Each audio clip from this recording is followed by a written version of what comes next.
ফিতনা, নারীদের ফিতনা থেকে যেন উম্মতেরা বেঁচে থাকতে পারে। কারণ নারীর চেহারা যেমন আকর্ষণ, নারীর কণ্ঠের আওয়াজটাও তেমন আকর্ষিত আওয়াজ।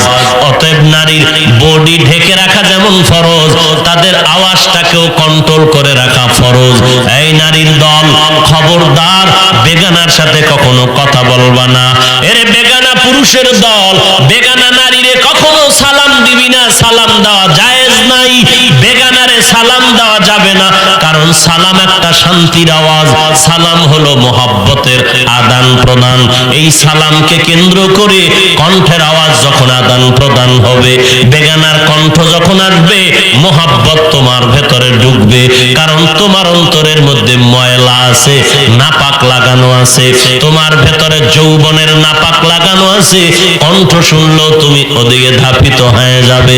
এই জন্য একদিকে কয় এই পুরুষেরা বেগানারে সালাম দিবা না, নারীদেরকে কয় নারীরা ওই বিন পুরুষের সাথে মধু লাগাইয়া কথা বলবা না।